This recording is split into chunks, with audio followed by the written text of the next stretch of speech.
যাবো কেমনে?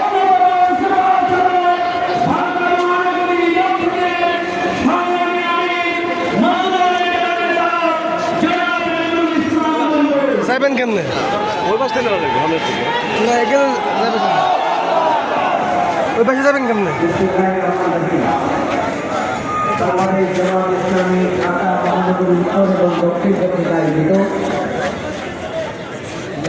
জুলাই ঘোষণাপত্র এবং জুলাই সনদের আইনি এবং সাংবিধানিক ভিত্তি নিশ্চিত করার দাবিতে সুষ্ঠু গ্রহণযোগ্য ক্যারিবল ইলেকশনের জন্য লেভেল প্লেইং ফিল্ড নিশ্চিত করার দাবিতে আয়োজিত আজকের এই বিক্ষোভ সমাবেশ ও মিছিল পূর্ব এ আয়োজনের সম্মানিত প্রধান অতিথি বাংলাদেশ জামাত ইসলামীর সম্মানিত কেন্দ্রীয় নায়েব আমির বাংলাদেশ জামাত ইসলামীর সংগ্রামী জননেতা ইসলামী ছাত্র শিবিরের সাবেক কেন্দ্রীয় সভাপতি সাবেক এমপি সংগ্রামী জননেতা ডাক্তার সৈয়দ আব্দুল মোহাম্মদ সাহেব, সম্মানিত বিশেষ অতিথিবৃন্দ, সমবেত সুধীমণ্ডলী, সাংবাদিক বন্ধুগণ, সংগ্রামী ঢাকাবাসী, আসসালামু আলাইকুম ওয়া রাহমাতুল্লাহ। প্রধান অতিথি সহ সম্মানিত অতিথিবৃন্দকে আমি আন্তরিকভাবে শুভেচ্ছা জানাচ্ছি। প্রতিকূল আবহাওয়ার মাঝেও আমাদের মাঝে আয়োজনকে সফল করার জন্য সাংবাদিক বন্ধুদেরকে আমি কৃতজ্ঞতা জানাচ্ছি ঢাকাবাসীকে। আমরা কষ্ট দিয়েছি, আন্তরিকভাবে দুঃখ প্রকাশ করছি। আমাদের আয়োজনের জন্য চলাচলে কষ্ট হয়েছে, কিছুটা জ্ঞান বৃদ্ধি পেয়েছে। আমি আন্তরিকভাবে আপনাদের কাছে ক্ষমা প্রার্থনা করছি। এই অনিচ্ছা সত্ত্বেও আপনাদেরকে যে কষ্ট দিয়েছি সেই জন্য। সংগ্রামী ভাই বন্ধুগণ, আমরা প্রধান অতিথির কথা শুনব।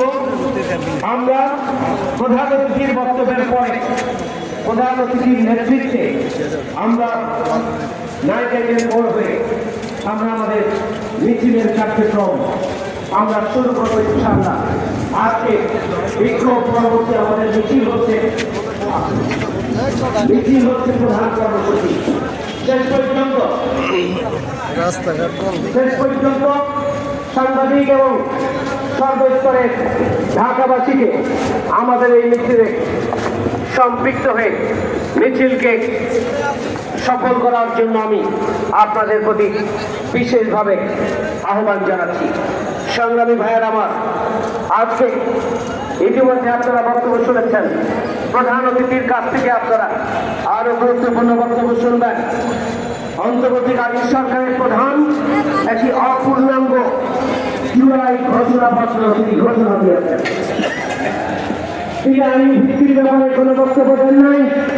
তিনি আইনি ভিত্তির ব্যাপারে বলেছেন আগামী দিনে নির্বাচিত সরকার এর আইনি ভিত্তি দেবে।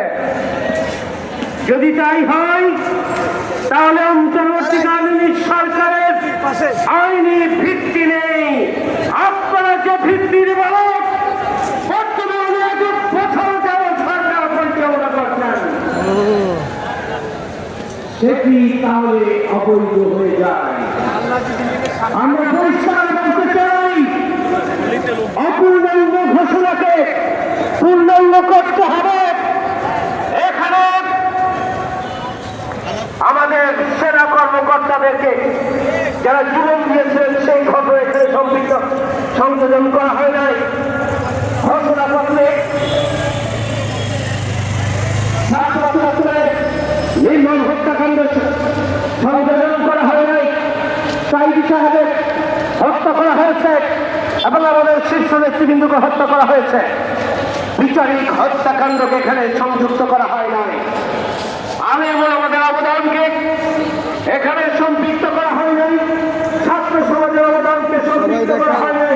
রাস্তাঘাট বন্ধ করে এরা সমাবেশ করতেছে। মানুষের এই আন্দোলনে অংশগ্রহণ করেছিলেন সেই রেমিটেন্স যোদ্ধাদেরকে এই ঘোষণাপত্রে সংযুক্ত করা হয় নাই। আমরা পরিষ্কার করে বলতে চাই, এই অপূর্ণাঙ্গ ঘোষণা পত্রে এদেশের জনগণ মানে না। এটাকে পূর্ণাঙ্গ করতে হবে এবং অবিলম্বে এই সরকার পরিবর্তন হলে পুনরাবৃত্তি সহযোগিতা দেওয়া হয়। গণভোটের মাধ্যমে হলেও এই ঘোষণাপত্র এবং জুলাই সনদকে আইনে এবং সাংবিধানিক কাঠামো চলেন এদিকে এদিকে। সংগ্রামী ভাইরা, মাসের পর মাস অন্তর্বর্তীকালীন সরকারের পক্ষ থেকে ঐক্যবদ্ধ কমিশন মিটিং করছেন, খাওয়া-দাওয়া করছেন। আপনারা একই ব্যাপারে মিটিং জুলাই সনদের জন্য এখনো পর্যন্ত আমরা বুঝতে পারছি না যারা একটি রাজনৈতিক দলের নাম বিষয়কে উন্নত করেন